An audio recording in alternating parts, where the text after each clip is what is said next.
This Week in Virology, the podcast about viruses, the kind that make you sick.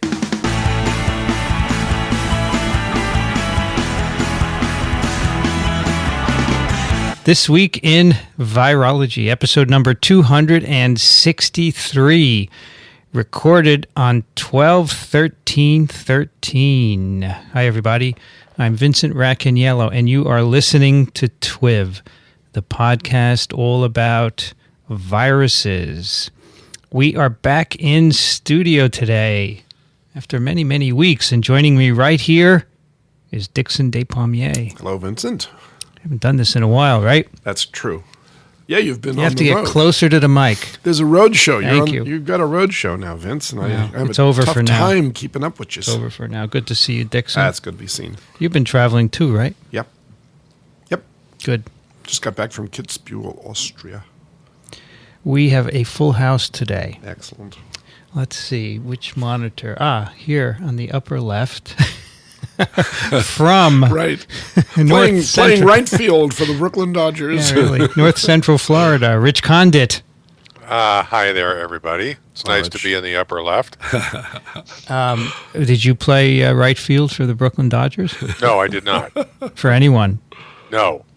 People, I was always chosen last. I'm one of those guys. Oh, dear. And you became a virologist. And it's 67 degrees and sunny here. Oh, I don't want to hear it. 53%. Oh, brother. Dew point of 49. It's actually a beautiful day. We'll be right down. We have a big snowstorm coming tomorrow. Yeah. I can't get rid of this winter storm watch on my app. Yeah, What's well, going I on? don't want you to miss it, Vincent. Wow, something's wrong. Anyway, in the upper right, from Ann Arbor, Michigan, Kathy Spindler. Okay, I don't know about what being on the right means, but You want to be on the wrong? No, it's true. Ooh. It's 25 degrees here, and we're also looking at a big storm tomorrow. Yep. Probably the same one. Yeah. Yeah, here it is 1 degree C. But it is sunny, beautiful day. It looks nice out. So I have 5 monitors here, and 2 of them are next to each other. So that's the upper left and the upper right. Yep. And now moving below to monitor number 3 from Western Massachusetts, Alan Dove. Good to be here. So someday there'll be your faces on these monitors. Someday. Someday. we kicking and screaming enter the 20th Well, century. when I have a producer. How have you been, Alan?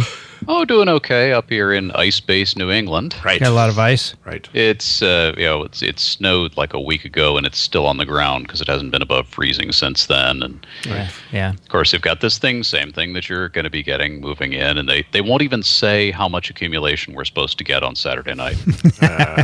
They say Saturday 1 to 3 inches. Saturday night it'll snow.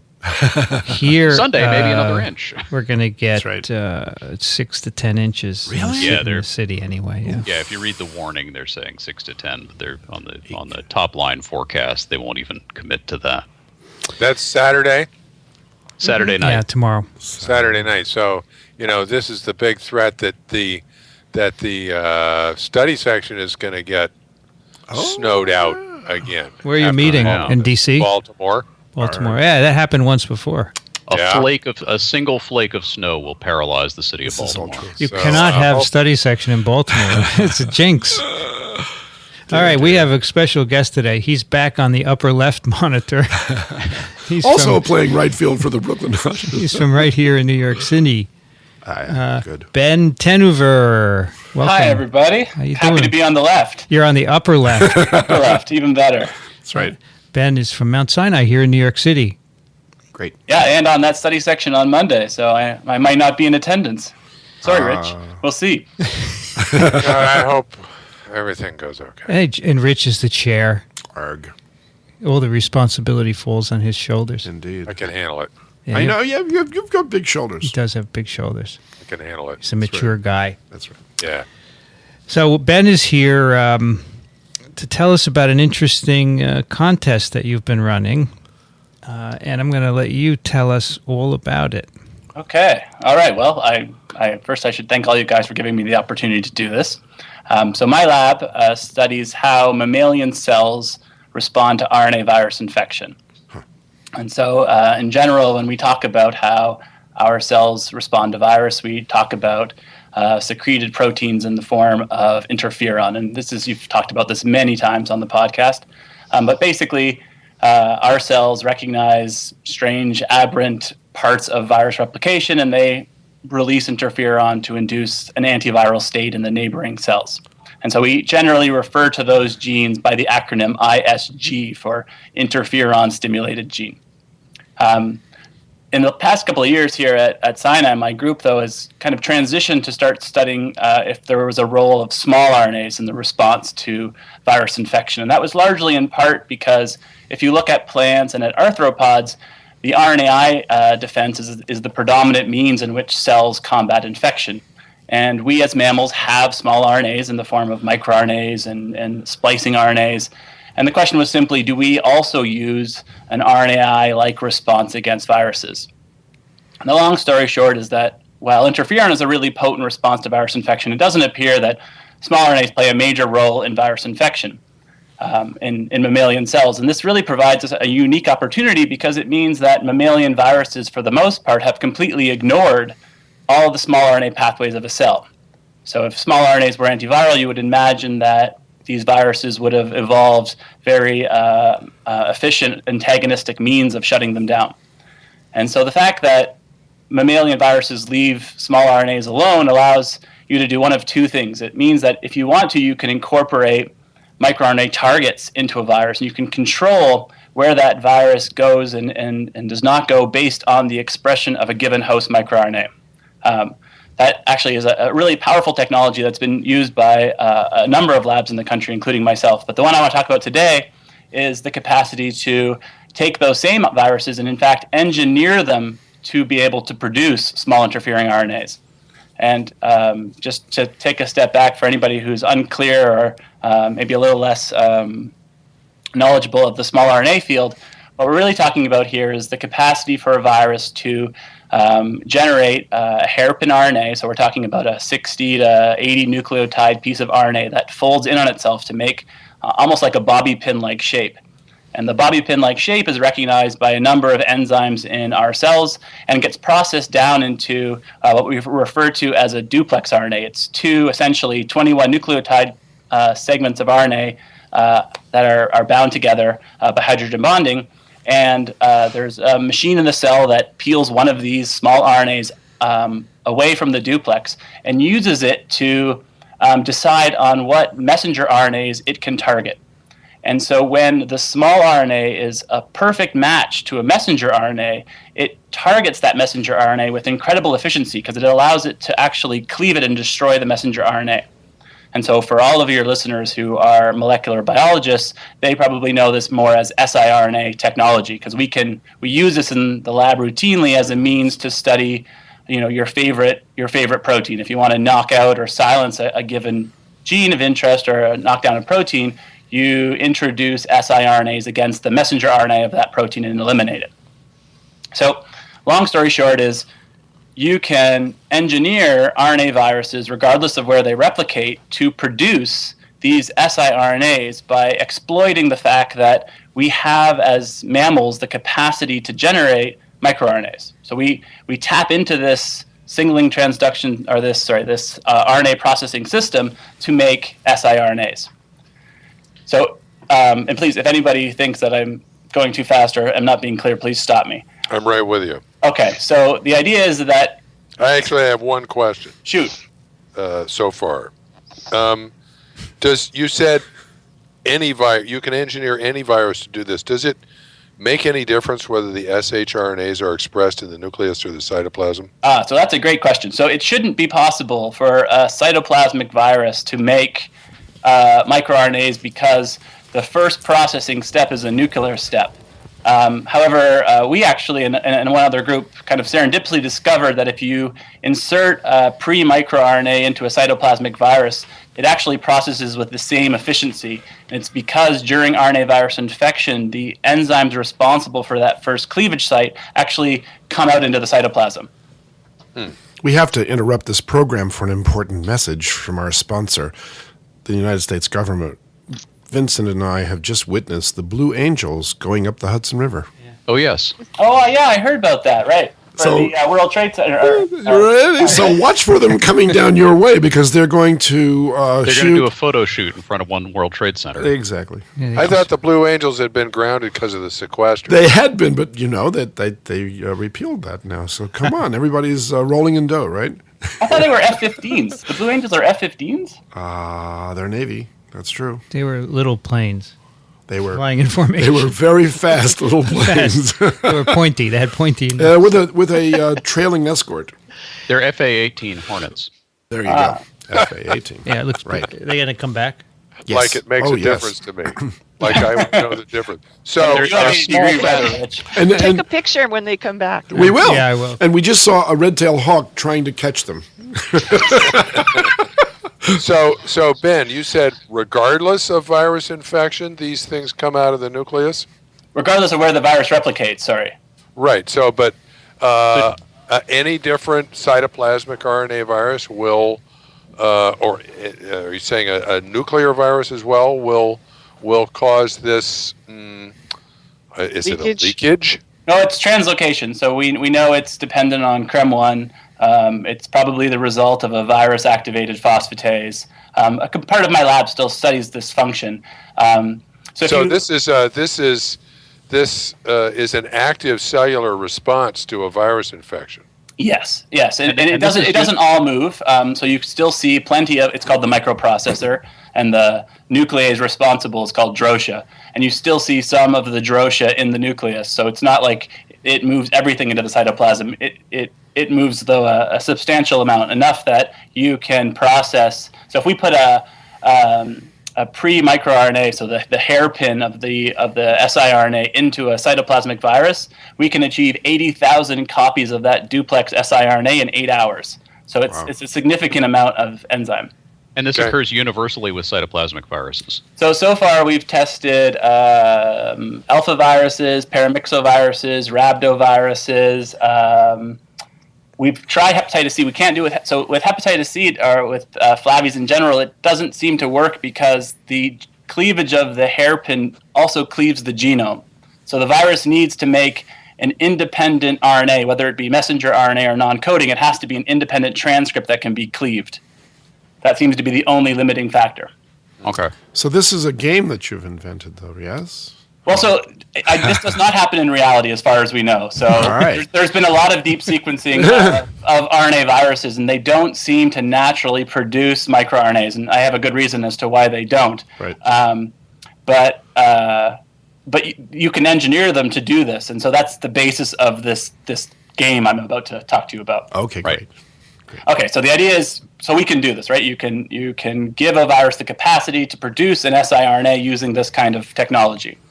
Which gives the virus the ability to effectively shut down expression of a particular gene. Exactly. And so what we did was, the first study we did was we took an alpha virus, so it's called Synbis virus, and we introduced a whole genome library. So it's a library of 70,000 microRNAs, each one targeting one open reading frame of the mouse genome. So there was about 3 hairpins for every mouse gene in the genome.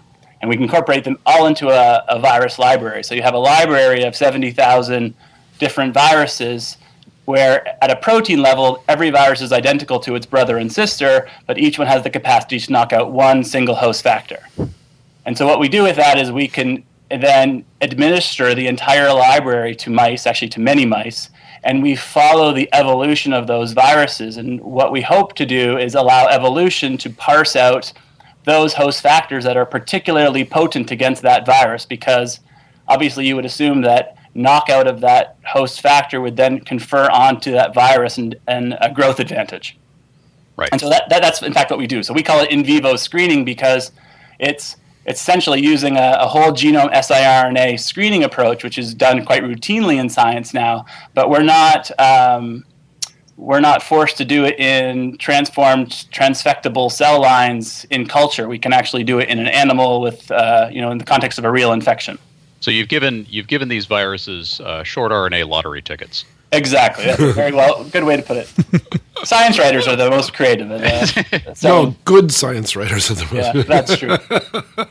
So the nice thing, though, is Synbis was was easy to do because the basis of, and I'm not going to call it reverse genetics for Vincent's sake, but Vincent said reverse genetics. I heard him. I heard him with Ann Palmenberg. It was amazing. Gosh, that many people listen. Whoa. Yeah, a lot. You're in big trouble. I caught it though, right? You did catch it immediately. I don't think she understood why you were correcting yourself. But, no clue. but in any regard, the capacity to make virus from recombinant RNA with Symbis is a really efficient thing because the virus is essentially contagious mRNA. So the cloning is so efficient that you can generate a library of 70,000 viruses with relative ease. But we wanted to do the screen with influenza, and the capacity to generate influenza from plasmids is much more difficult and much less efficient. And so while we would have loved to have put the entire library into flu and performed these same studies, the virus had to be rescued on an individual level, and I couldn't convince my graduate students to do a library of 70,000 rescues. Or your postdocs. Yeah. So what we decided to do instead was to generate a library that was a little bit more selective to the genes that I referred earlier on to ISGs. So those interferon-stimulated genes that are the most dominant components of how our cells naturally respond to infection. So what I'm doing is I'm taking a mouse-adapted virus. Okay, so there's no worry to be concerned that I'm going to make a super virus. So I'm taking a virus that only replicates in mice, and I'm going to give a collection of those viruses the capacity to knock out one interferon-stimulated gene.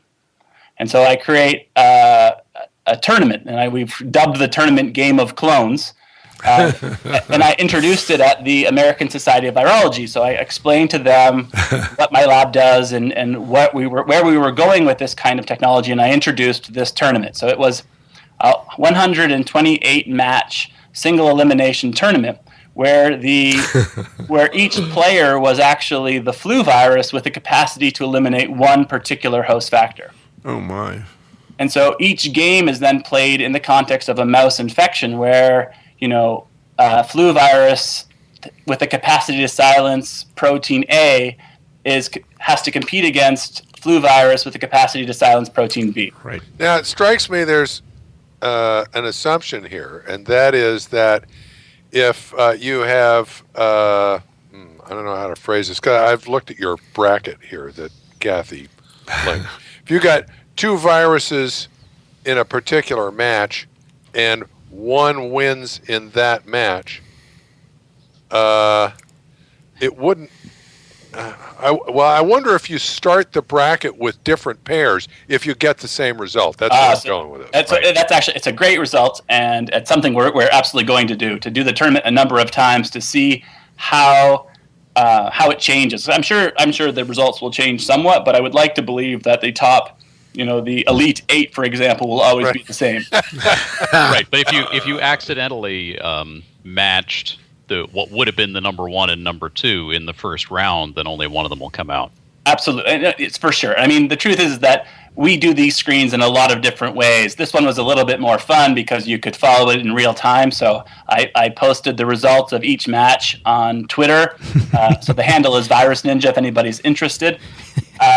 And the idea was simply to have a little bit of fun with it, to allow people to be familiar with what all the top 200 interferon-stimulated genes are, and to be able to just kind of follow this competition. But I agree, there are a number of caveats. So have you used the term seed in this? It depends on how you're seeded, it seems to be.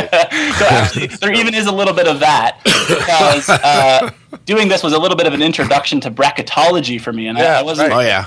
And so bracketology is an art unto itself that I totally did not appreciate going into this.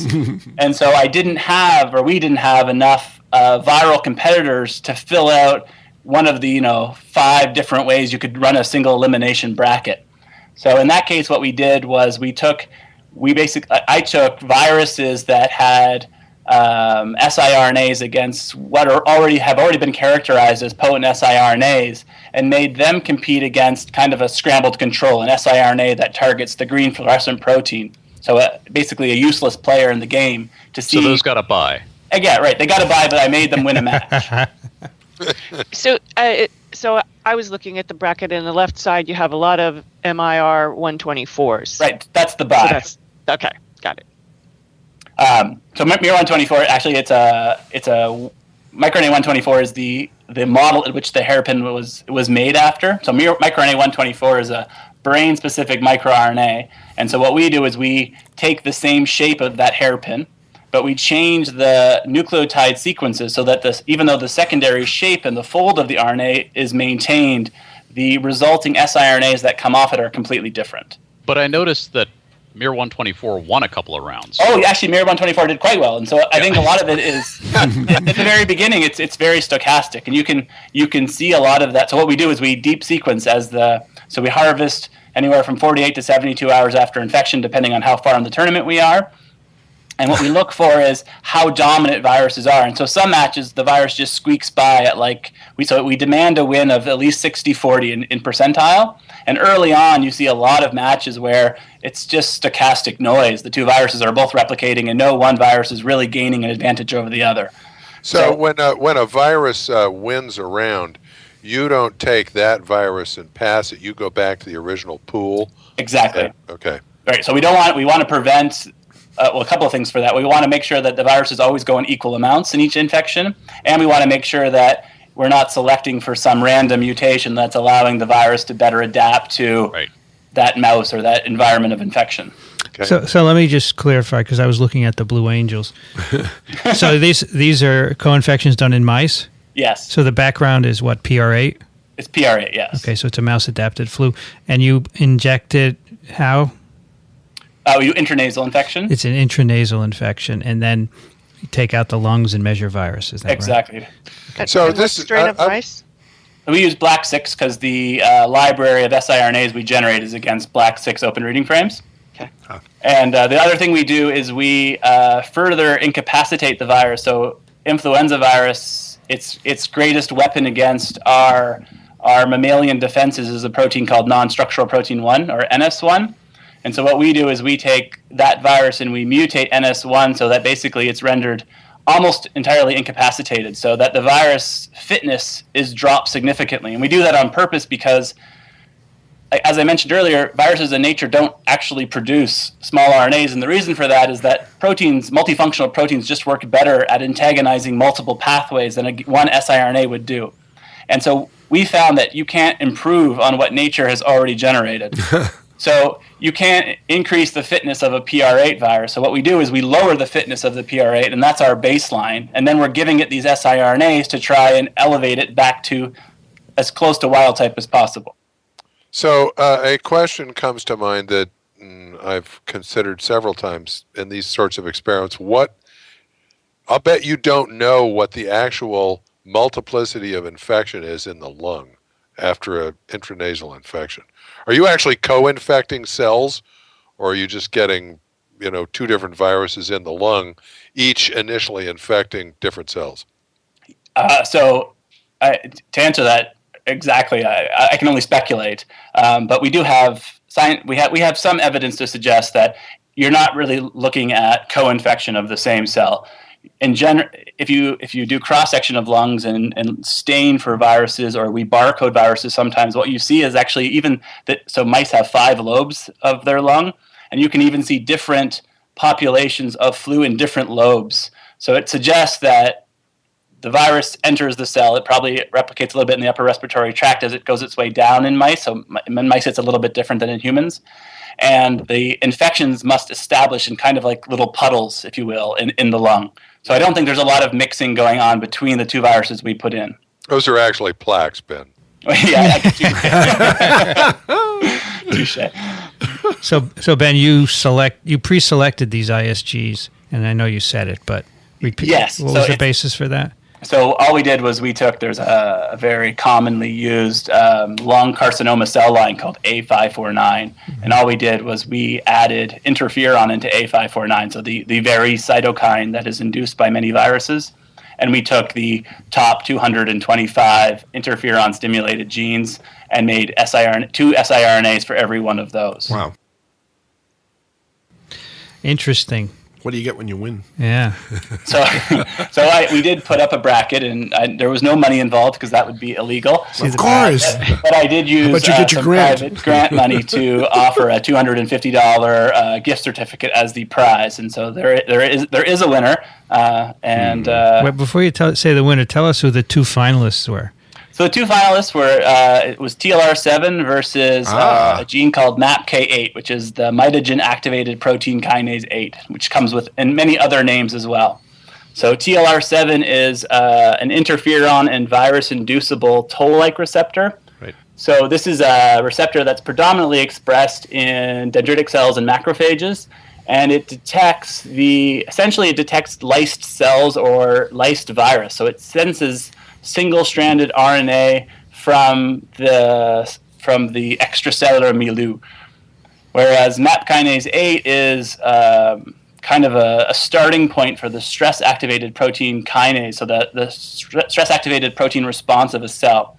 So if you think of anything from DNA damage to osmotic shock to virus infection to endoplasmic reticulum overload, all these things that essentially stress out a cell induce the MAP kinase 8 pathway. And with regards to virus, it's one of the main kinases involved in activating interferon induction itself. So these are two really broad spectrum major players in the innate immune response. Yes, and in fact, though, if you look through the list of the 225 ISGs, you would recognize about half of them as major players, which perhaps is not like right. The library we made was quite biased.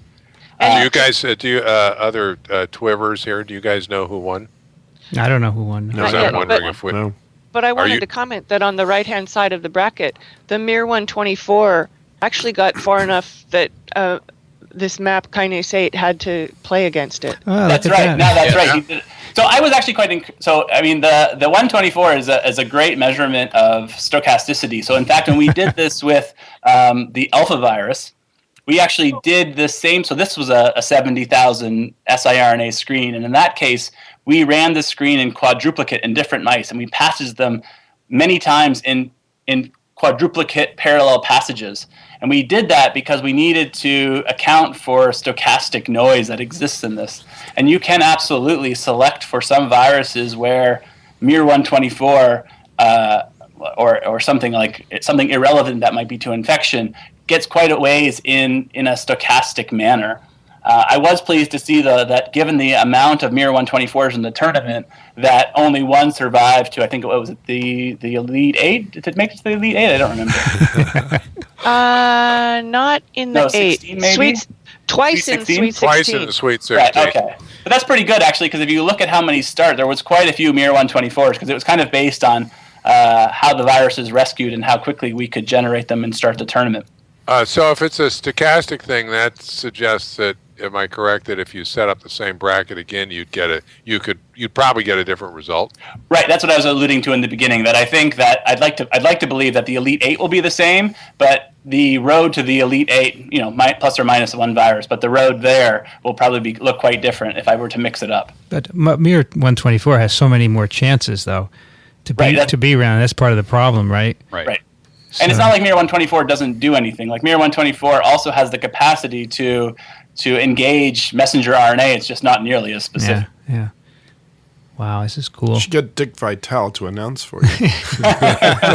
Yeah, baby. So I'm going to bet that TLR7 won. I don't know who, in fact, won, but that was my first bet too. But the description of MAPK8 sounds pretty awesome. What do you think, Dickson? I'm going to remain neutral on this one. Anybody else want to? I mean, I'll go with NF kappa B, is that in there at all? Somebody should.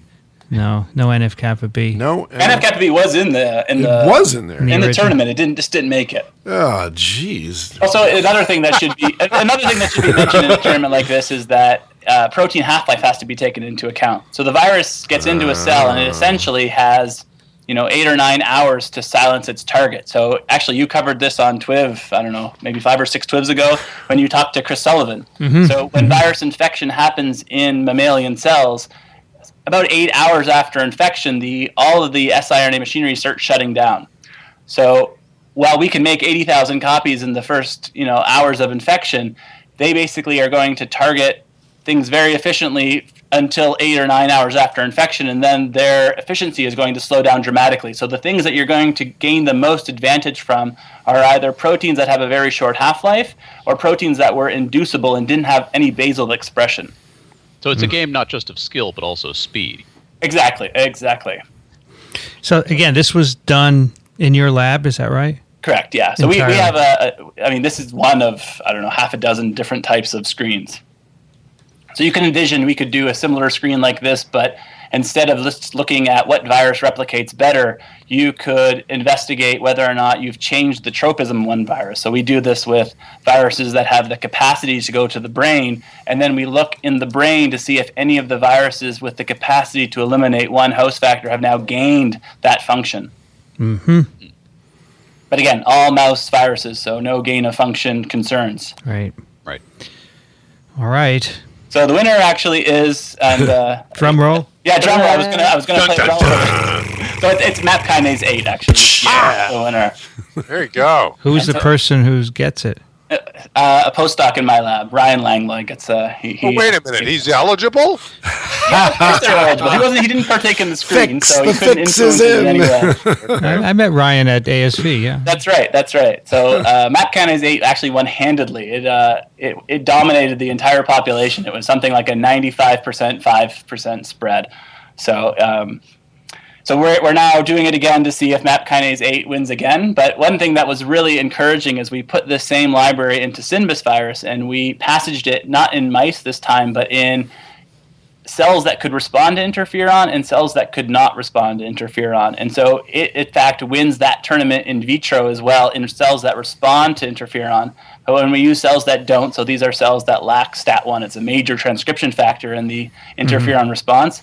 In those cells, the bracket looks completely different. You only get a lot more miR-124 moving in the tournament, and you select for a totally different subset of genes that are also induced directly by virus. So the screen and the technology itself does seem to work, and some of your guests might be asking why we do this. I agree, it is a little... That's a good teaching tool. It's a good teaching tool. I do like that component of it. And we do identify some novel antiviral components. So if you look at my brackets, so again, the easiest way to get there is, you have it on the link. But if your listeners are interested, if you just type Virus Ninja, you'll get my Twitter handle, and then I link to this bracket maker thing. But for instance, there's a protein called zinc finger protein 182. This is actually an interferon-induced gene of unknown function, and it makes it to the Elite 8. So you do gain some appreciation for interferon-stimulated genes that have not made our radar yet as people who study the mammalian response to virus infection. And we are now, in fact, looking at this protein ZFP182 to see what it does in the context of infection. So that's one value. And the other one that actually a little bit more has more directional application is in increasing vaccine yields. So we're running screens like this now where we're going to move into eggs. So we're going to use a Gallus, a chicken genome library. And the idea here is that if you can identify host targets that increase overall virus titers, you can enhance the amount of vaccine you get per egg for influenza, for example, or if you're talking about gene therapy, or some kind of vector grown in cell culture, you could again do the same thing and identify host targets, perhaps ones that weren't on your radar, that will increase titers or vector production. And the last thing we do with this, and then I'm done, is we also have a big interest in trying to improve virus oncolytics. So this is actually, I'm going to echo this request. You've had it a number of times, but I feel like Grant McFadden was the only person that really touched on oncolytic viruses in the TWiV podcast series. And for those listeners who are maybe less aware of it, it's this idea that viruses that can replicate that don't necessarily cause disease can often still replicate and lyse, meaning kill cancer cells. So the field as a whole is this idea that if you can find the right virus, it might be essentially a cure or an effective treatment against cancer, because if you inject it or administer it into a patient with cancer, the virus will be unable to infect healthy cells, but it will seek out and destroy all of those cells that are compromised as a result of their cancer. And the idea is brilliant. I mean, you're talking about, rather than chemotherapy, you're talking about flu-like illness for a couple of days. But the big problem with the field is that while it works great in animal models, in phase 1 and 2 clinical trials, the data has been a little less impressive. And so where the field is now is trying to make those viruses a little better, to give them a little extra punch in their capacity to kill transformed cells. So again, you can quickly envision taking your favorite transform or oncolytic virus and inserting this entire library into those viruses to see if we can maybe allow different oncolytic viruses to be better at killing the cancers we want them to kill.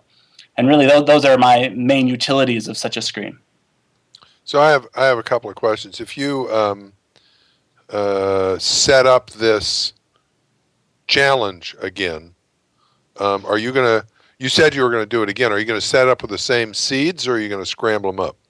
So we were going to scramble them up. Okay. Although both would be interesting. Yeah, I think you might want to do both. Yeah. It's a lot of mice, and I don't have so much money. How long did the whole thing take? Not the cloning, but just the mouse work. So that was totally dependent on the deep sequencing. So we do our analysis by sequencing analysis. So to generate the libraries, so we barcode each match, and then we run, for those listeners, we run this new generation deep sequencing, or next generation deep sequencing. So it generally takes only 1 day to run the analysis on an Illumina machine, but the queue, at least here at Mount Sinai, is about 2 to 3 weeks long. And then once you have the data, you really need to have a computer scientist to consolidate it and consolidate each barcode and separate all the data. So in reality, you could run a tournament and get the entire results in a 2-week period.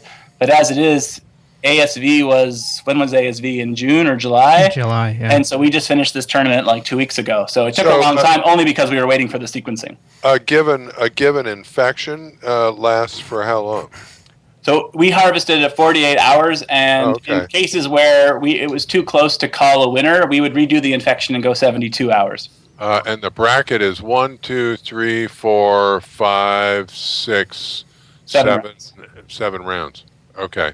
So you could run that pretty quickly. So the bottleneck is the sequencing and analysis. Right. And there are other ways to do it. So we're now toying with the idea of, so when there are clear winners, you can just use Sanger sequencing to find who wins. But deep sequencing is actually a little bit more useful to us. You said the viruses are barcoded? I mean, yeah, well, so the viruses, so that was a different study. So when we were looking at the capacity of 2 viruses to infect the same cell, there we took viruses that had barcodes in them, and that is simply non-coding RNA added to the virus in a spot where insertion was tolerable. That they don't perform any function. There's no RNA silencing activity. These guys, their barcodes are generated when we make the RNA library. So you do RNA ligation, and in the RNA you ligate, there are barcodes within that adapter. Okay. It just allows you to sequence all of these matches simultaneously. Now, slightly different subject. I'm looking at this other. Is it the VAX bulletin where your colors of evolution, the Sinbus result is? Ah, yes, right. I remember you presenting that at ASV. Is that published? Right. So that one particular screen that's on that article is not published. It's because the publication is at Cell Host and Microbe, which is behind a paywall. But yeah, so that was the Sinbus screen with the whole genome. So there, what we were doing is we were inserting, tens of thousands of different viruses into 4 different mice, and then you passage each of those 4 into 4 new mice, and then each of those 4 into new mice, and you deep sequence everything, and you follow the predominance of 1 or 2 particular strains for the siRNA they're encoding. So what came out of that? Who wins? Actually, that was really interesting. So that's a whole genome screen, and so it's true that we picked up a lot of interferon-stimulated genes in that screen. The 2 major winners were actually 2 transcription factors. They were called MGA and ZFX, and both of them are actually in the same pathway involved in cell stemness. And when you eliminate them, they have this massive transcription factor target, so they control hundreds of different genes ubiquitously in all cells. And if you knock them out, they're lethal because they are required to maintain cell division and cell stemness. And what's interesting about them is we did, in this particular case, to follow through on those two targets, we silenced both of them and we ran an analysis called mRNA-seq. So this is, again, it's big data, deep sequencing, but we get to look a snapshot at every single message in the cell following the elimination of either MGA or ZFX. And in both cases, what you see is utter confusion of the cell. The cell essentially becomes this so we call that the transcriptome. But the transcriptome is essentially looks nothing like what it's supposed to look like. So essentially we throw the cell into disarray so that it no longer has any capacity to respond to any cytokines, interferon or anything other. And what's interesting about that is that tournament's a bit different. So in that particular case, even if you're a virus that knocks out a really effective detector for virus infection, say, you gain no advantage by knocking out that target in the host because your clumsy neighbor who doesn't have that same siRNA is going to trip all the wires and alarms anyways, so you're still going to get squashed by the immune system. So in that particular case, it's not surprising that the viruses that win were the viruses that rendered the very cells that they were in, completely unresponsive to the outside environment. Okay. So they just became a bag of plasma for further virus production. And so those were guys who showed up in all 4 quadruplicate screens, or one was in 4 and one was in 3. And in all cases, they became like 40 to 50% of the population in multiple screens. So that was actually a really nice, was actually an interesting thing to learn, that the viruses that grew the best under those kind of competitions were not targeting necessarily the canonical machinery that you would think of, suggesting that when we think of what makes a virus nasty or deadly, it's not always because that virus can block, interferon or the mammalian response, but sometimes it's something very different. It also ties really nicely into the oncolytic virus field, because the reason this idea of using viruses to kill cancer works is because the cancer themselves are losing my ability to articulate here. A transformed cancer cell doesn't have the capacity to respond to the normal stimuli in the normal way. So it's dysfunctional in many ways, and those are the cells that viruses like best. So some of the favorite oncolytics out there are, Rio virus, Newcastle disease virus, vesicular stomatitis virus. These are viruses that would cause you and I no ill. You might, I don't even think you'd break a fever if you stop laying eggs. Right. Well, yeah. So if you're a chicken, it's bad news. But if you're a cancer cell, you're actually really susceptible to that virus. And I think that's part of the reason why, is that those cells are in disarray. It takes a very coordinated response to actually deal with a live infection. I know that people in the Holland lab who got VSV had flu-like symptoms, the classic flu-like symptoms. So. Yeah, so I mean, I'm certain I've given myself VSV a few times, and I don't know, it wasn't noteworthy if I got anything. Oh, you would know. You would know. So when you publish this, are you going to call the paper Game of Clones? No, so we've had that discussion. So in fact, I think Game of Clones will probably never be published, but instead we'll use MAPK8 as our positive control to prove that you can take a flu virus, knock it and lower its fitness by breaking its antagonistic protein, and then giving it an siRNA and showing that you can increase replication. I don't know if we'll mention how we got to that positive control. Yeah, you should. It's pretty cool. Yeah, definitely. Well, everybody knows now. Everybody knows now, so I think. Yeah, and this would be nice supplementary data with the bracket and everything. The bracket is great. Hey, and for those that might go to this go to this website, you move the bracket around by putting the mouse in the middle and moving it, and then just use your find function in your browser window to type in your gene of interest to find it in the bracket. Right. Little tips. Yeah, that's pretty cool. I like this. I think the idea of a game is great, and I'd love to call this episode Game of Clones. I think it would be really cool to do that. Well, I hope you do. I certainly appreciate giving me the opportunity to announce the winner on TWiV. I can think of nothing more fitting for the tournament. So. Yes. It is a good place, right? It is a great place. The place for such a thing. Well, and now MAPK8 will get the TWiV bump. That's right. Yeah, really. TWiV bump. Exactly. That's right. And just because I have never watched it, the HBO show Game of Thrones is what you got the name for it from. And I guess it has an international following, but for those people who might not know, Game of Clones is a takeoff on the TV program Game of Thrones. Right. Which I've never watched, so I don't know. Which I've never watched. And of course, the federal government is playing the game of drones.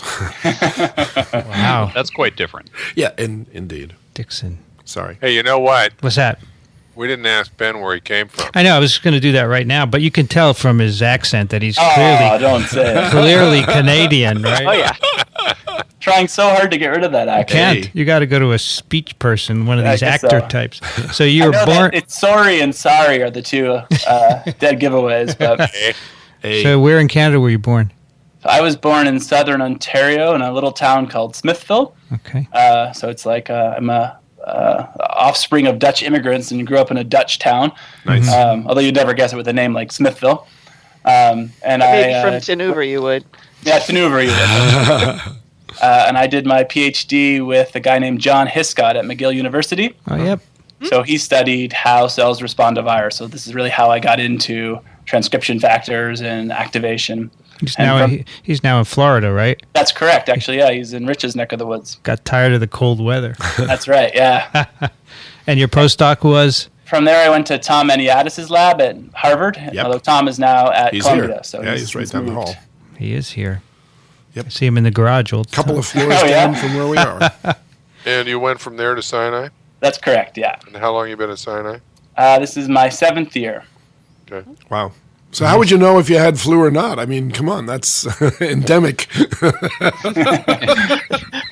You walk in the door, everybody starts to sneeze. Yeah, true. Well, since I've been here, I've spent very little time on the bench, sadly. Oh, too bad. Well, Ben, you should come back sometime when you publish something you want to talk about. I would be more than happy to. It's been a real pleasure. It was nice to talk to all of you. Terrific. Thanks Thanks very for much. the opportunity. All right. We're going to send all the email over to you with a yell on this, by the way. Okay, all right. I'm happy to respond. Terrific. All right, well, goodbye, everybody. Bye. Yep. See you, Sure. Ben. See you, Ben. Take care. Great. Okay. Well, we were talking. I got a couple of pictures of the Blue Angels, but they're kind of small. They're going to come back. Are they? Yeah. It's pretty impressive. Alan, you know the relationship of the river to my window, right? Yeah.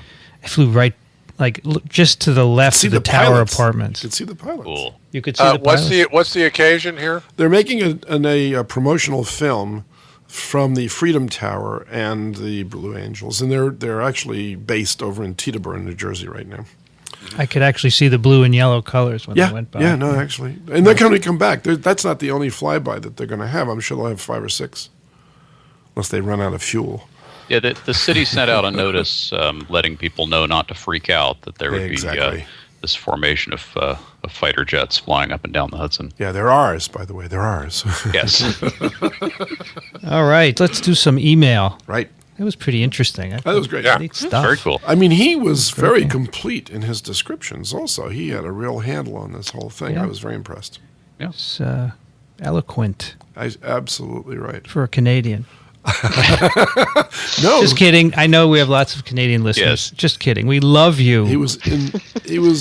His verbosity was informative. Dixon, Yes. I want you to read this first email You do, eh? with the proper accent for someone from Cambridge, UK, because that's where. Well, I'll do my very best, of course. Would you like a Ronald Coleman accent, or would you Cambridge. prefer- I want a Cambridge accent. No, I'm not Alan, going to read this whole letter. Alan just made a huge font for you. I can't read this whole letter in the accent. In Yeah, fact, you have to. I All right, mean, you could read the first paragraph. Okay. I'll do this. We'll introduce it the way I'm sure that they would have preferred to be referred to.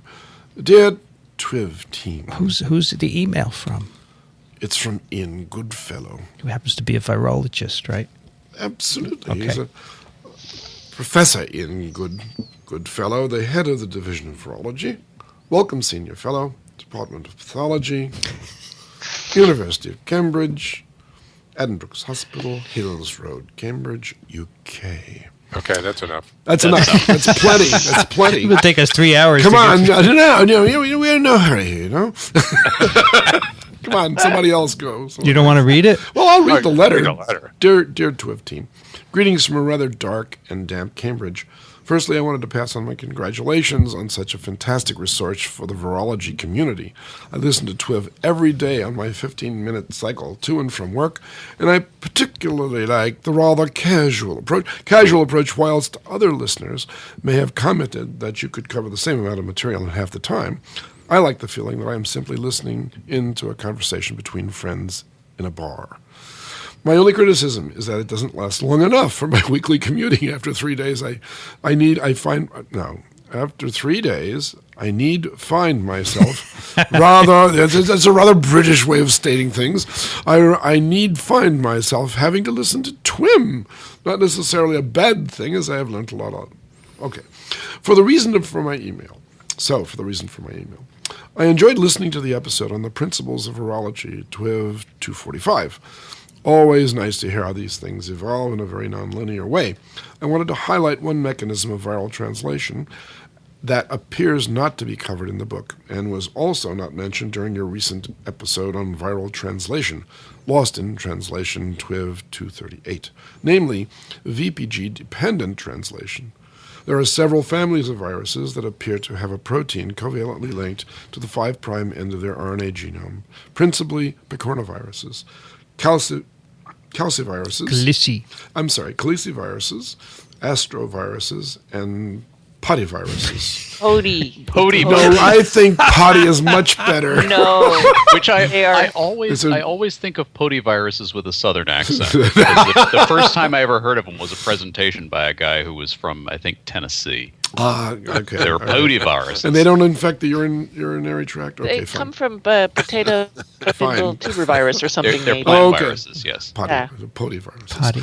With Picornoviruses, the VPG is very small and plays no role in the synthesis of viral proteins. In contrast, the VPG proteins from the other families are larger, typically 13 to 15 kDa. are involved, there's two R's here, sorry, I read them both, involved in ribosomal recruitment and translation initiation. We and others, particularly Michael Hardy's lab, have shown that the VPG protein from caliciviruses, including human noroviruses, which, by the way, do not come from Norwalk, Connecticut, but rather Norwalk, Ohio, binds to the, just as an aside, binds to cellular translation initiation factors, and that this interaction is essential for viral protein synthesis. These viruses have effectively evolved a proteinaceous cap substitute. Like IRES-mediated translation, it appears the VPG proteins from different caliciviruses behave slightly differently, and we are trying to figure out these differences, as well as trying to figure out precisely what initiation factors are involved. Just let me interject. It's Michelle Hardy, and since we want to promote women in please do. Please do. What did I say? Mitchell? Oh, you said Michael. I'm it's okay. Deeply apologetic. The data on astroviruses is not quite as developed, but work from Susanna Guij, is that the way you would pronounce that? Guij, in Barcelona, has shown that the linkage of VPG to viral RNA is required for infectivity, as removal of VPG from purified viral RNA using proteinase K significantly reduces the infectivity of the viral RNA. One would then predict that it is also involved in viral protein synthesis. The potivirus story is really cool, as it appears that the ability of VPG to bind to the initiation factors is a major determinant of whether one particular species of plant is susceptible or not to infection, and may even be an example of how viruses could affect or drive the selection of resistant variants. Keep up the fantastic work. TTFA. Ian. Thank you, Dickson. Yeah, that was. Can I read that again? No. No, that's okay. So Right. these have to go into the translation chapter. This is a good principle. Yeah. I agree. But and the next time we do a Lost in Translation, Lost add in it. But thank you, Ian, for pointing that out. That's a really good. I like this. It's a great story that the VPGs are facilitating translation in these viruses. And we were remiss not to include it in the last edition. You know, you can't. Maybe it wasn't as well developed. No, we wouldn't have gotten this letter then. Right. I would like to take the next one, if it's okay with everybody. Absolutely. Okay, Fine by Vincent. me. You This betcha. is from Dirk, who's in Belgium. Nice detective story in the attached. there are now different papers showing that inhibition of purine or pyrimidine synthesis directly induces the expression of ISGs, which we know from Ben, interferon-stimulated genes. This explains their broad antiviral activity. How might this have evolved? Does a cell use purine pyrimidine concentrations as a virus sensor? Thanks for the great podcast, Dirk. So this is a very cool paper, which show in this paper the group initially set out to identify a drug that would induce ISGs. Okay, the idea being you don't want to give people interferon, but maybe a drug would be better, and you can induce ISGs, and it would be antiviral, right? Right. So they identified a compound, which it turns out is an inhibitor of pyrimidine biosynthesis. And it turns out that messing with pyrimidine biosynthesis turns on ISGs. That's why this came out in a hit in a screen for increased ISG expression. And previously, a number of other groups have identified kind of broadly acting antivirals that inhibit pyrimidine or purine synthesis. And they've all said, well, the virus needs nucleic acid precursors to replicate, so that's why these are inhibitory. But it turns out it's because they're inducing ISGs. It's such a cool story. Mm-hmm. So I guess it's just another form of stress to the cell, right? Yeah. Right. And so if there's no virus involved, but it's having trouble making pyrimidines, it'll still turn on the stress pathway, ISGs. yeah. Because it doesn't want to make nucleic acid when there's no precursors, right? Right. Just like if you're misfolding proteins, you don't want to make more, et cetera. Sure. I think it's a cool story. Yeah. And I suppose it's not an antiviral response per se, but rather a stress response. But then why are they making ISGs, right? Could be, but are there any heat shock Well, proteins? antiviral, stress. It's all very linked, right? Yeah. I mean, I would imagine that there's a very significant amount of overlap, if not complete, between those. Yeah, some of the ISGs are going to be useful in another stress situation, so it may just be... That's what I'm figuring. It's all linked. Yeah. Do any of the heat shock protein inductions result in ISGs? I don't know the answer, but I'll bet it does. That's a good question. What is the overlap between heat shock and interferon-stimulated genes? I don't know. You see, Dickson, you can still ask good questions. I can. Yes. But if you can't speak English, you can still ask. No knowledge of the answers whatsoever. That's fine. All right. Rich, I think you should take the next one. Okay. Adam writes, "Hi, TWiV team. Thought this paper might make a good subject for a future episode. As it turns out, some small percentage of the human population carry a latent copy of human herpes virus 6 in a telomeric region of their genome. Presence of the integrated virus genome induces breakdown of telomers, resulting in the occasional release of a complete and potentially functional HHV6 genome. Interestingly, the same degradation of telomeres is not seen in germline cells with the same integration. Has this kind of integration latency been observed in other eukaryotes? The observation that germ cells are spared from an early death makes this seem more a strategy than an accident. If this were a reproductive strategy of the virus, what advantages do you suppose it would gain that it could not have achieved by direct host-to-host transmission? Phage would be the classic example for vertical transmission of a latent virus, though I think the rules of the game are different in bacteria. Phage are letting the host do the hard work of enumerating their genome, and will tend to jump ship only when it begins to sink, UV, stress, etc., in search of a fitter subset of the fleet. HHV6, however, doesn't wait until the host is dying to emerge.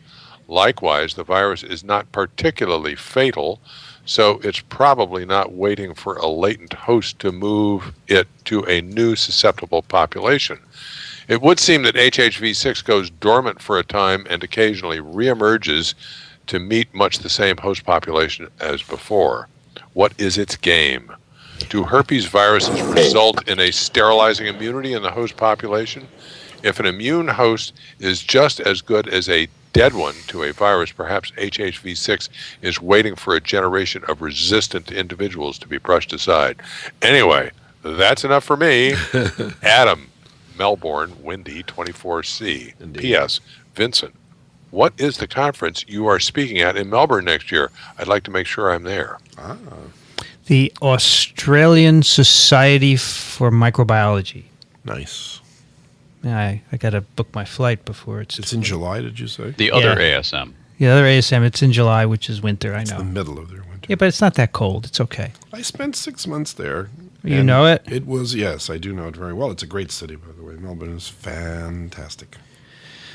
This is a cool story. Why would this virus go into the telomeres, first of all?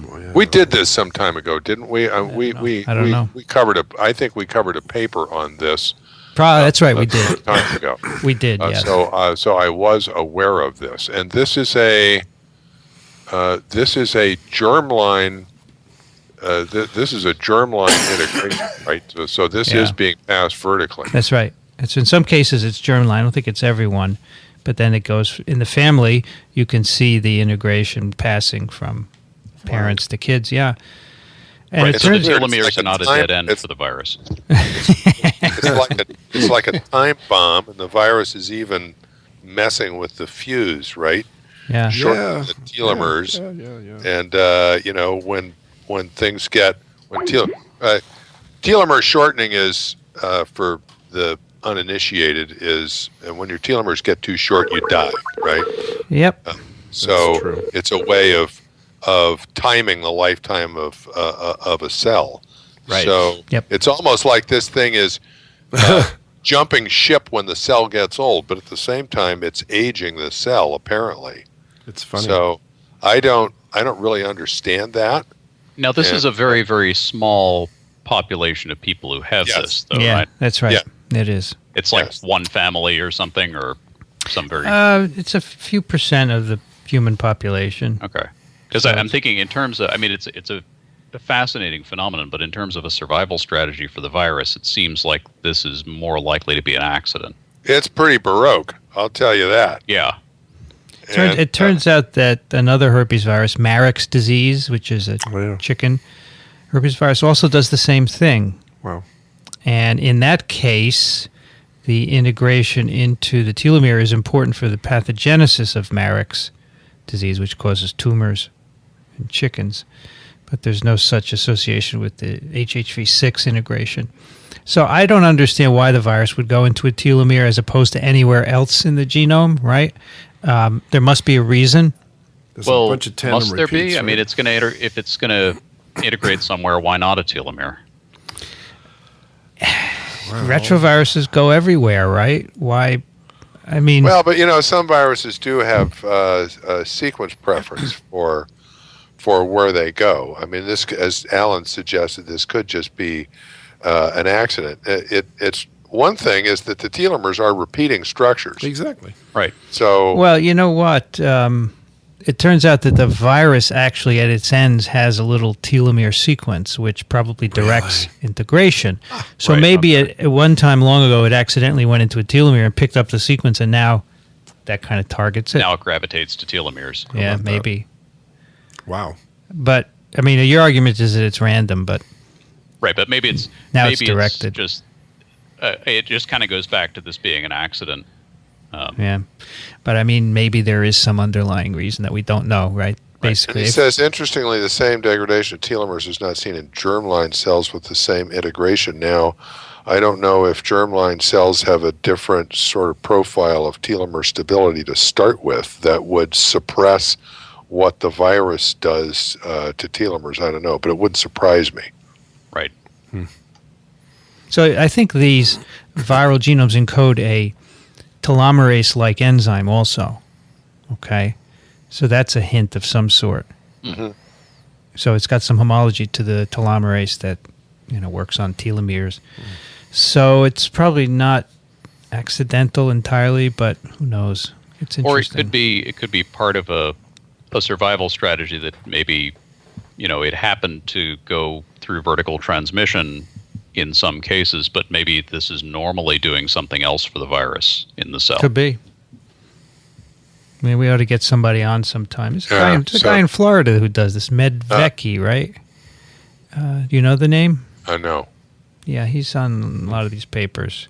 If nothing else, it would provide something of a biological clock for the virus, right? So it could, integrate. If you integrated the telomere, then when you get cut out, you know that the host is getting old, probably. Right. Yeah, the thing that doesn't make any sense about that is that apparently the virus actually accelerates it. The virus accelerates it. Right. Peter Medvexy. I think that's the paper we did originally, and I believe he is at the University of South Florida in Tampa. Okay. Your neighbor. Yeah. All right, Kathy, can you take the next one? Oops, I scrolled down. Oh, that's okay. It's okay. So Not okay. a problem. we're at Luis. Luis. Dear Twivers, thank you very much for your wonderful podcast. Apologize because in my last email I mentioned all of you except Dickson Despommier. I'm very sorry, particularly because I miss him when he's not in the show. As in previous occasions, I would like to make another contribution to the Pics of the Week, particularly because today I had the opportunity to read a short article in the New York Times on the next pandemics by David Quammen, the author of Spillover, Animal Infections and the Next Human Pandemic. This is a timely article for me because it came out while I was reading the book. This is rather extensive but an entertaining volume, and I would like to recommend it to all of you. It covers mostly classical recent virus outbreaks, for example, Hendra, Ebola, SARS, HIV, etc. But it also deals with important bacterial outbreaks, and I found it quite balanced in terms of scientific content and personal histories and adventures. I hope that it wasn't picked before, even considering the Aegid's statement. All the best, Luis. P.S. Today we have clear skies with an actual temperature of 16 Celsius, 61 Fahrenheit at 11 a.m. local time. Nice. Luis is where? Oh, he's in Madrid. Madrid. Yeah. All right, I am officially tired of dire prognostications. Actually, this. Okay, so I'm about 2/3 of the way through this book. Yeah, I finished it. Yeah. You've read it? Yeah, I did read it, but this Okay. the Times article. Grim prognostications of pestilence are as old as the Book of Revelation, but they have not gone out of style. I'm tired of them. Because actually most of virology and microbiology is not about pestilence, right? It's about cool stuff. And That's right. It's all because they have to sell issues of newspapers, right, Alan? Well, yeah. I mean, that does it. If it bleeds, it leads. But come on, you've got to apply for grants too. And what's one of the things you say and the significance of your research? Exactly. It's going to help fight disease, right? No, I don't say that. You don't say that. No, but I should. Maybe that's why I never get grants. No, you do get grants. Stop it. You do so. We have made a decision on study section. Well, actually, Bert Semler and I decided that we hate when people write that. We hate when they write, these results may help combat this virus. Because, in fact, what you're doing is just getting basic information, and you're not sure where it's going to head. But anyway, I'm sorry, Rich. I interrupted your thought. No, that's okay. I just... like I said, I'm not finished with the book yet. The book itself, I found, although, he uses a little this prognostication a little bit, mostly it is a history of significant zoonoses. Yeah. And as I read it, first of all, I'm learning some stuff. I think it's scientifically quite accurate. I found a few boo-boos in it, but very, very few.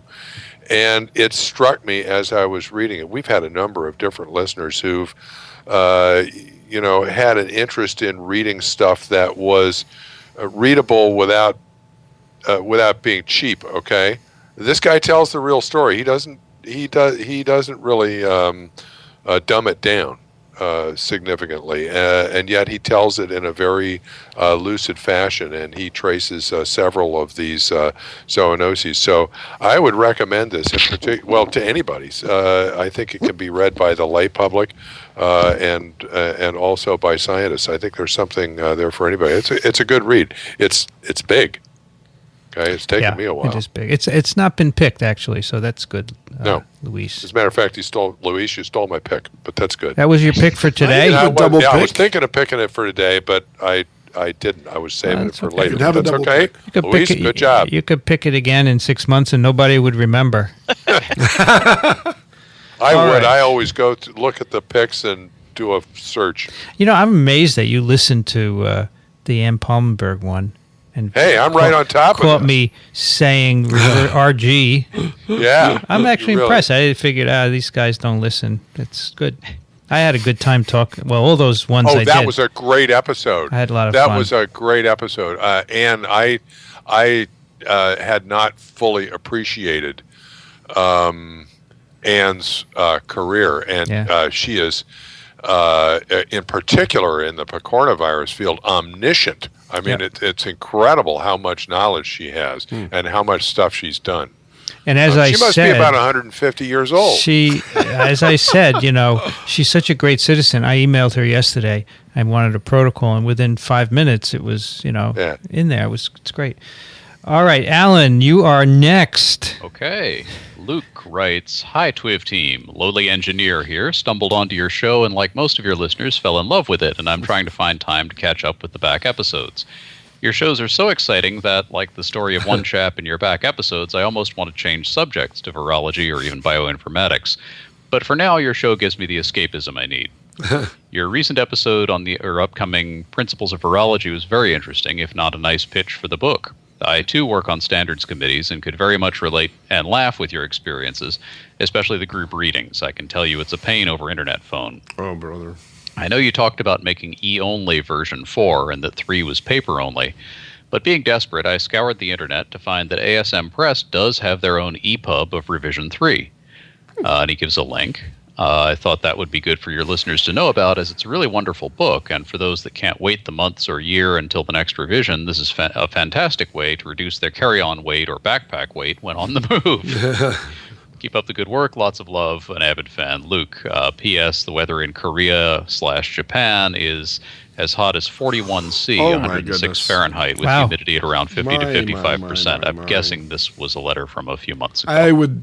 Yeah, we're a little hot. behind. That's We're a little pretty hot. behind. It's very hot. 106. That's You uncomfortably hot. sent a link to an article saying it was that hot in Japan. Wow.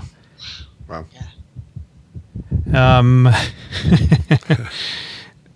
We actually, edition 4 is going to be paper and e-version. ASM cannot resist printing it because, well, I don't know why. It's When you've invested in I suppose. the print infrastructure and people expect it that way, it's hard not to print. Dickson, we are back to you. We are, okay. Are you able to do this? I will give it my best try. Not in a British accent, however. Cassie writes, "Hello, Professor." I don't take your choice as to who that's directed at. "Thank you in advance for taking the time to read this email.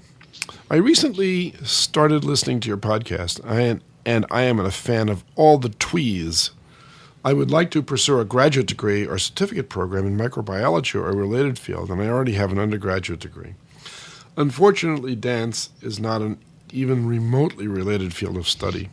I have thought long and hard about this career change, and I realize that it will take some serious work to make it happen.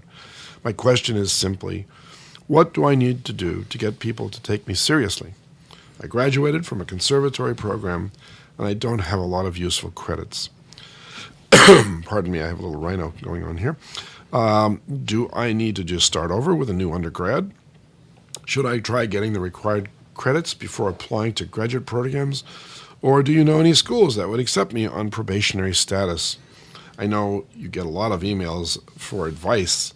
Thank you for reading yet another one, and I've been spinning my wheels with my specific situation. Thank you so much for your time and help. P.S. It's 34 degrees centigrade, 93 degrees Fahrenheit here in Austin, Texas, even at 10 p.m. Whew.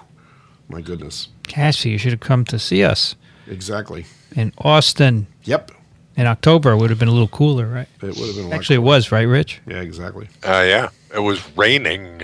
That's right. It did rain the first day, but the second day it was nice. Wow. Yeah. Wow. So you have some thoughts, Kathy? Well, yeah, so this sounds a lot like a graduate student in our department who had a bachelor's degree in fine arts Right? she had a minimum of science courses, maybe a geology course and a psychology course. Then she went to law school and was a practicing lawyer, and then she suddenly decided that from helping her sister work in a molecular biology lab on the weekends that she liked it and wanted to go back. And so she did go back and get a second bachelor's degree. Cool. She got about 90 credits counted toward that degree from her previous degree. And then she took about 90 credits more. And it took her about 3 years. Mostly, she said, because she had to have the prerequisites to take the next course, and so forth, so to get the sequence in. So depending on how many courses in science might already get you toward those prerequisites, you might not have to take as long. And she's willing to communicate with Cassie by email, so if Cassie wants to email me, I'll put them in touch. Cool. Sounds fair. And just another encouraging note there, one of my friends in graduate school had majored in tuba at Peabody in Baltimore. Tuba. You can major in a specific instrument? Absolutely. Yes, and he's quite the tubist. And I believe that the only thing he did was some additional courses. He took some additional math and science courses till he was up to the minimum requirements for grad school applications, and he got into Columbia. Wow.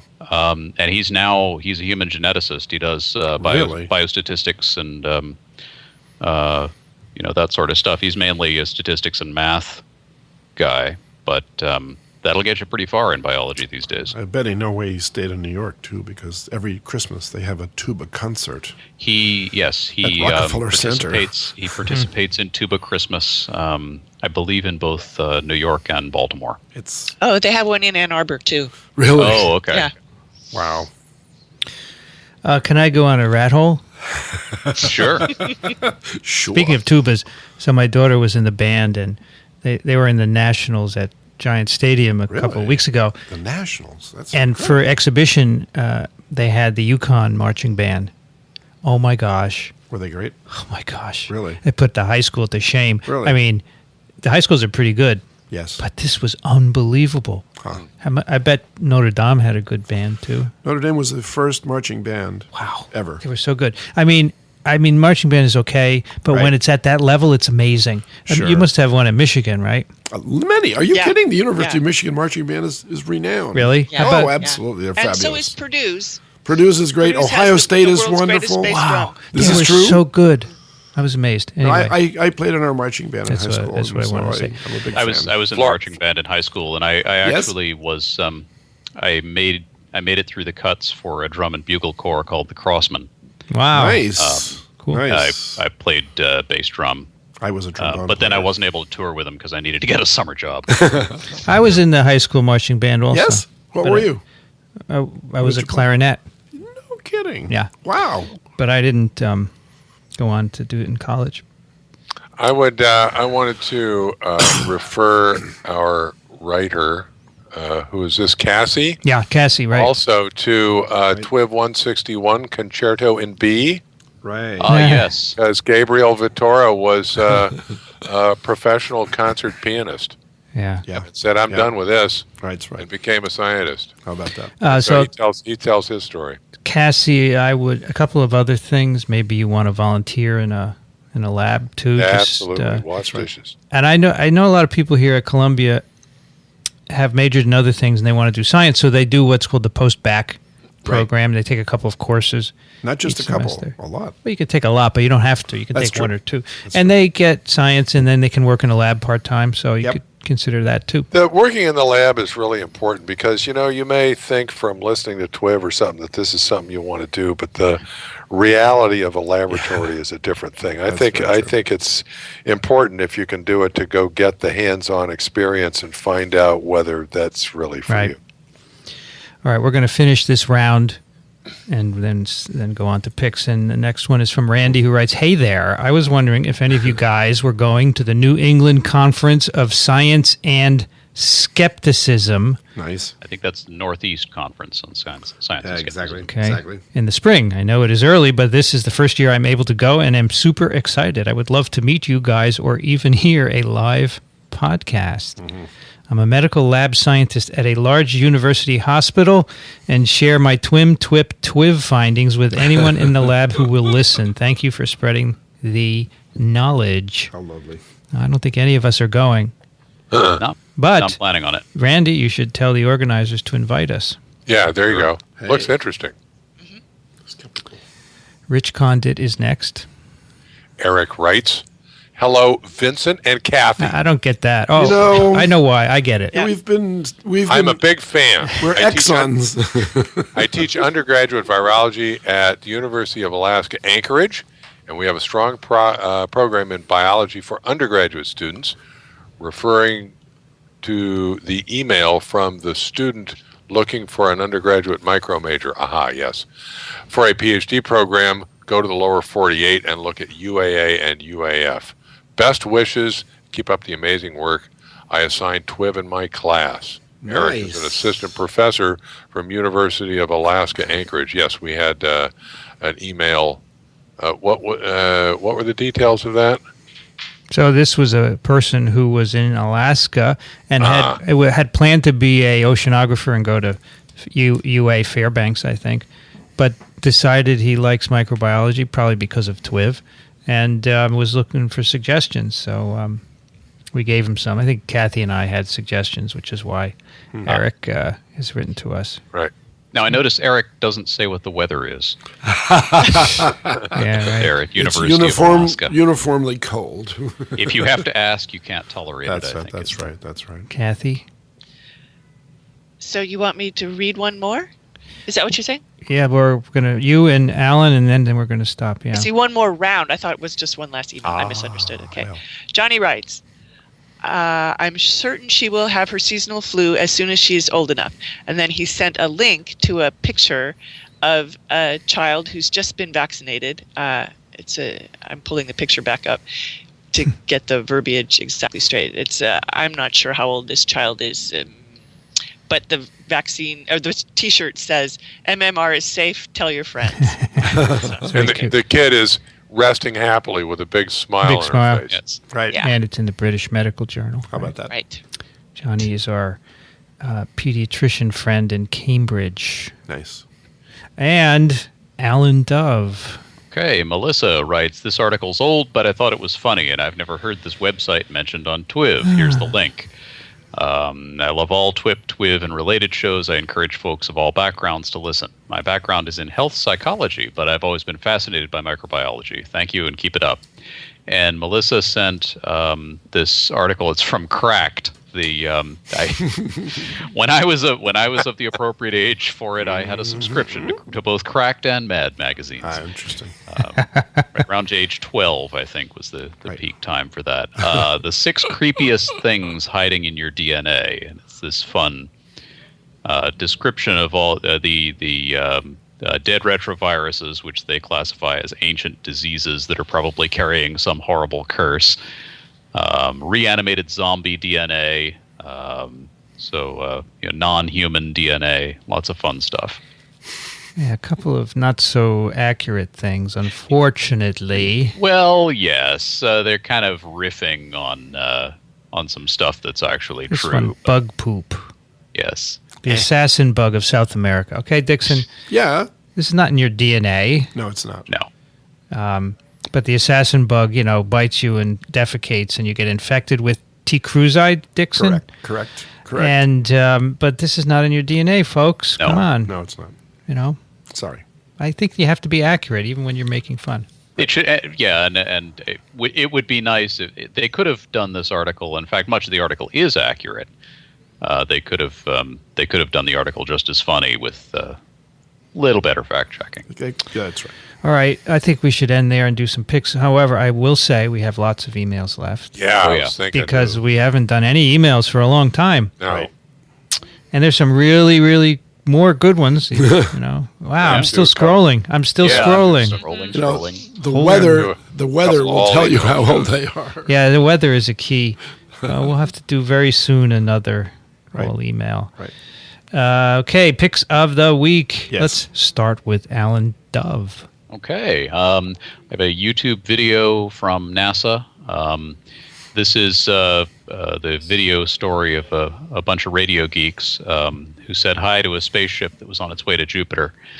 And it heard them. And it heard them, that's right. Yeah, so NASA has this Is that probe. Galileo? They have this probe called Juno that is on its way to Jupiter. And in order to get it there, part of what they're doing is a slingshot around the Earth. Sure. This is a fairly common technique for space probes. You get it into a higher orbit, and then you get it through an orbit that accelerates it and sends it on its way. Right. So it was doing this slingshot maneuver, was making a very close pass by the Earth, and NASA decided they could do a little public outreach effort combined with a little bit of testing of the equipment on the craft. Mm-hmm. And they enlisted, they recruited the ham radio community to transmit simultaneously worldwide on a particular set of frequencies. And the idea was to see if the spacecraft could detect what they were sending. So what they sent was hi in Morse code. four dits and then 2 dits. Unfortunately, I missed the event itself, but some folks I know participated in it, and the video has a nice little rundown of what was done, and then at the end you get to hear how it sounded to the Juno craft as it heads off toward Jupiter. Nice. This reminds me of Kurt Vonnegut's Sirens of Titan. Right? Yes. Where the whole purpose of the Earth and the Moon and most of the universe is for one civilization to send a message to the other end of the universe that says, greetings. We'll be there soon. It's cool. It's funny. Rich, what do you have? I have a highly specialized pair of Pics that maybe only one listener, if that, out there somewhere will care about. One of the reasons that I missed a few episodes is that I was on a sailing voyage with a friend of mine that, because of weather restrictions, turned out simply to be really just motoring down the intracoastal waterway from St. Augustine to West Palm Beach and back. And, of course, one uses a variety of different navigational aids, and amongst these is a Garmin mobile marine application called Garmin Blue Chart Mobile. Costs money. Actually, the app doesn't cost money. The charts cost money. Right. And there's another thing called, it's a website called Active Captain. That's an interactive website where people can create pointers to marinas or anchorages or other things and leave comments on them and stuff. And the Garmin is integrated with this thing. Nice. So, you know, we've got all of this navigational equipment on the boat, and by the time we were done, we were just navigating with our iPhones. It was amazing. The charts are every bit as good as any navigational chart, nautical chart that you'll get. Terrific. And superimposed with all of this stuff from Active Captain, you got people's running comments on where to anchor, where to tie up, where to have dinner, all this stuff. It was incredible. Nice. So if you ever have the opportunity to cruise in cell phone range, I guess anywhere in the United States at least, and probably elsewhere as well. Sure. These things will do the whole thing. Right. Amazing. Waterways, just amazing. Fascinating technology. Very interesting. Cool. I'm forwarding both of these links right now to my dad, who is a writer for sailing magazines. Oh, okay. He's probably already using these. He's probably already using them. It's just incredible. We just threw all the charts away in the end. It just stuck with it, right? Nice. Very nice. I have a paper chart because I don't go out into the ocean at all. Right. Go anywhere. I kind of like the paper chart. Yeah, the only limitation of this is when you get out of cell phone range, you're done. Right. Exactly. How far out can you go? We mentioned this before. At least I think at least 5 or 6 miles. Okay. We've been out at least that far and still had cell phone. It depends on what you're out from. Yeah. Yeah. Right. Kathy, what do you have for us today? I picked something from the YouTube channel. It's called The Brain Scoop. And if you're not careful, even that main Field Museum page will start playing with an introduction YouTube. It's produced and narrated by Emily Grassley. And I've only watched one of the full regular YouTubes, but they're really cool. She does things all over the Field Museum. The one I watched is about entomology. But the reason this was pointed out to me is that she did one recently about, it's entitled Where My Lady's At. So if you go to the main page, it's one of the most frequently forwarded and one of the most popular. And she talks about all the comments that she's gotten that she doesn't think male podcasters would get. It's basically kind of a continuation of the whole women in science story. And she has a co-host, I guess you'd call him, and so he reads some of these actual comments behind her. It's really quite effective. But I think it's really well put together, and so the main YouTube channel I think is worth looking at, and then again for this women in science thing, and basically where are the women podcasters, and the feedback that she's gotten as a woman podcaster that aren't necessarily appropriate.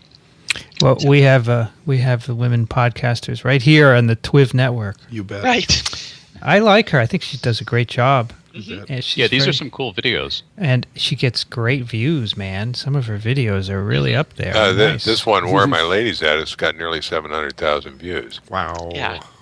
Well, Cool. they're and the science-specific ones that showing cool stuff around the museums are doing pretty well, too. She's skinning a wolf and preparing it for I guess, taxidermy.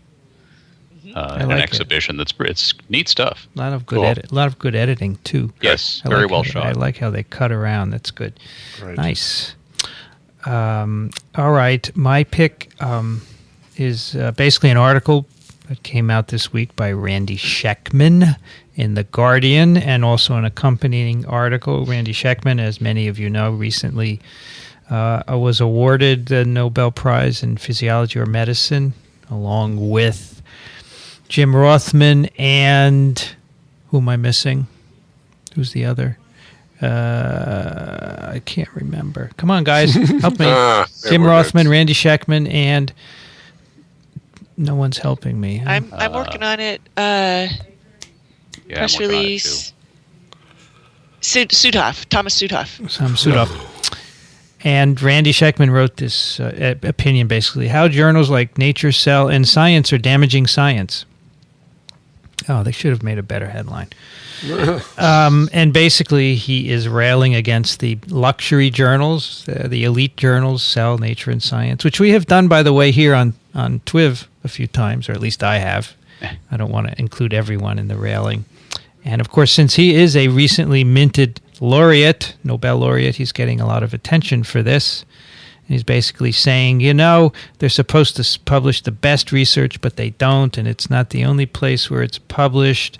They are curating their brand so they get lots of subscriptions, and it's flawed. It's not open access. So therefore, Randy Sheckman is not going to publish in them anymore, and he wants everyone else to do the same thing. Okay, I won't publish there. That's easy. Well, what about your lab, Rich? What if they want to publish in Nature? If they can come up with something cool enough to publish in Nature, I will forbid them from publishing. Well, that's the problem, really, because the alternatives are few, and really, if you want your career to proceed, having a high-profile paper is important, and that's the problem. That we're letting the high-profile journals decide our careers for us. So, and what's the matter, Dickson? We've talked about this a lot. I know. So he's getting the attention that we never got. That's fine. Yeah, correct. Well, that's good. And maybe something will happen, maybe not. That's good. Well, but I have mixed feelings about this. I mean, some of which I've expressed on previous episodes, but the Sheckman thing in particular, I understand what he's trying to say. but it's a little disingenuous for somebody who just won a Nobel Prize, who never has to worry about grant money again, who's late in his career, who's got all the prestigious publications he could ever want, in his past, and he's going to have plenty more, to say, oh, I'm not going to publish in Nature, Science, or Cell. Yeah. This has zero impact whatsoever on his career prospects. So what do you think is motivating him to do this? Well, I think he's motivated by exactly what he says he's motivated by. He thinks that he feels that these journals and the general the prestige journal culture and this whole obsession with impact factors has distorted scientific research, which I think is something that there's pretty broad agreement on. But even some folks at the prestige journals would say, well, yeah, this is not a great system. But the question is, where do you go from here? And to have a Nobel laureate who can easily boycott or publish wherever he wants and just founded, he's started up a journal on his own and that's doing fine as far as I know. I think it's kind of it strikes me as kind of a silly gesture. Sorry, Randy, if you're listening, but it just, I understand his intent is to draw attention to the problem, and he's encouraging other people to boycott these journals, but most of the people who would be in a position to do that aren't really going to, do that. they don't have anything riding on it. If we had alternatives, this would work, but at the moment there aren't enough, right? So, and as long as tenure committees are going to, let's face it, if you're reviewing somebody's tenure and they've got one person has Nature and Cell publications and the other person is publishing exclusively in PLOS One, who's getting tenure? Right. What if the PLOS One papers are outstanding? But we won't know because the committee doesn't read the papers. They just look at where they're published. Exactly. It's and the same the impact thing. factors are going to be inherently higher on the prestige journal publications. The same thing happens for hiring, promotion, getting grants, right? Oh, this person had 5 Cell papers in the last funding period.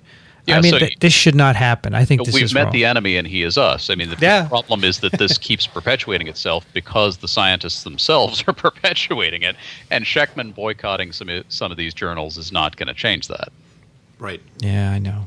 Oh, well. I know. It's sad, though, because it's a problem. I think there's a real issue here. Yep. Well, I'm not going to publish any more in Cell, Nature, and Science unless my students want to. I refuse. I just had my first Nature paper last week ever, but I didn't choose to send it there. It was, I was just a minor author on it, and my collaborator sent it there because he's a new assistant professor and he wants a Nature paper. And he got one. He got it, and I wouldn't have gotten it on my own because I never was able to because my work isn't interesting. And that's the other issue. You have people in these journals saying, well, we don't think your work is interesting. And I think that's crappy to have them deciding other people's careers. Well, it happens, though. It does happen. Yeah. The only paper I ever got published in Science was actually solicited. There was an editor from Science Magazine at a conference that I was at, and when my graduate student gave his presentation, a 10-minute talk, they came up to him afterwards and says, would you consider publishing that in Science? So, when that happens, you're not going to say no. Dickson, do you have a pick of the week? I do. I actually do have a pick. I told you I didn't have a pick, but I do have a pick. Okay, what's your pick? It's a popular television series that has just begun called Futurescape. It's the host is James Woods. Mm-hmm. And with a special appearance every week by Michio Kaku. He's a physicist. And they explore what life will look like in the future using known scientific principles to project into the future and say what we might be able to do to improve, let's say, the strength of human beings or to allow you to read somebody's mind. And, you'd say, that's so stupid. Why would you ever want to do it? And besides, we could never do it. And then he gives you 3 examples of we're doing it already. So this is a Discovery production. It's a Discovery production. And it's well done, by the way. Okay. And it's obliged to stick to the science. All right. So you like it, Dickson? I do. I've been very entertained by it and stimulated. I don't believe everything they're telling me, but nor should you. But it does get you to think a little bit differently than you might have if you had just read the scientific literature in Nature, for instance. So this allows for some speculation. This allows for some broad thinking, which I like. I have a couple of listener picks, but I want to say goodbye to Kathy because she has to go now. Oh, okay. No, not quite yet. I have 12 minutes. 2:58. 12 minutes. Oh, 58. I thought you said 48. Yeah. Sorry. That's 2:58 I'm not saying. Spindler time. Oh, good. We That's can make a it. load of it. All right. So we had a listener pick from Luis that was spillover, and we have one from Ken, who writes, "Hi, TWivers. I plan to write more emails later. Yeah, sure. But I want to give you a TWiV listener pick of the week, the movie Gravity. After hearing a review by two real astronauts of the movie Gravity, I decided to take my son to see it in 3D last weekend. My son is currently studying for his bachelor's in aeronautical and astronautical engineering, so I figured it would be great to get his opinion. After the movie, I asked what he thought. He said, first of all, that there was no way that you could get from the orbit of the Hubble Space Telescope to the orbit of the ISS with a jetpack. But then he casually told me that the movie correctly placed every button and display in the Soyuz and Shenzhou capsules. I wasn't quite sure if I should be more impressed that Hollywood correctly modeled the spacecraft or that my son could tell by looking that they were correct, but I'll go with being more impressed with my son. Absolutely. You bet. Then I asked if he still wanted to be an astronaut. I figured, spoiler alert, that seeing the Hubble telescope, the space shuttle, the International Space Station, a Soyuz capsule, and the Chinese space station all turned into charred orbital debris, he would pick another career. Of course, I still want to be an astronaut, he replied enthusiastically. And I told him that when he applied for the astronaut corps, I would as well. The movie had incredible special effects, of course, and the physics of being in space is mostly correct. Apparently, almost all the spacecraft and space scenes were CGI, and only the actors were filmed as they were suspended by wires in a giant light box. The scenery is spectacular and definitely worth seeing, even by those of us who normally don't go to movie theaters. Keep up the great podcast. Here. I would second that. I haven't seen it yet. I saw it in 3 dimensions. It was really wonderful. You guys all saw it? I saw it. It was fun. I didn't see it. Man, Alan and I are like hermits. Very entertaining. Yeah, you guys got to get And it's out. short. I mean, it doesn't last very long. It's less than 2 hours. And it's really well done. Okay. In fact, they had an NPR reviewer on one of the radio stations, and they said even the fire scenes were accurate. Because fire doesn't just explode out and go on. It's directional. Okay. So, and I have a sort of a pick within a pick that what Ken should get his son for Christmas is, if he hasn't already, is Chris Hadfield's Autobiography, An Astronaut's Guide to Life on Earth, What Going to Space Taught Me About Ingenuity, Determination, and Being Prepared for Anything. Nice. Cool. I'm about halfway through, and it's really terrific. Nice. All right, that's TWiV 263. You can find it at iTunes and twiv.tv. Go over to iTunes, leave a comment or a star to help keep us prominent there and get more people involved. Do send us your questions and comments, at twiv.tv. We will get to them for sure someday. Maybe not this year. No, we'll do it.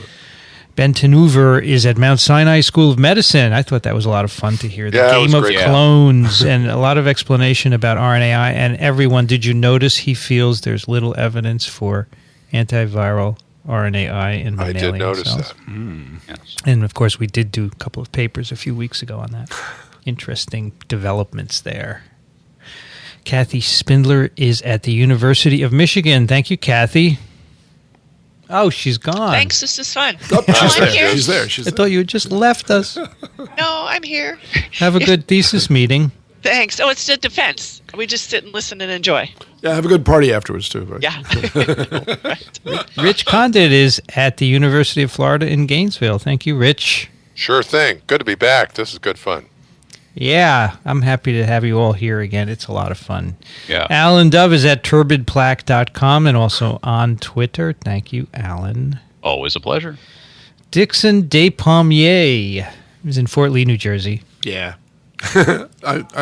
I feel remiss whenever I miss one of these. Verticalfarm.com, medicalecology.com, Trichinella.org, and somewhere on HuffPo. Thank you, Dickson. Right. Thank you. I'm Vincent Racaniello. You can find me at virology.ws. You've been listening to This Week in Virology. Thanks for joining us. We'll be back next week. Another TWiV is viral.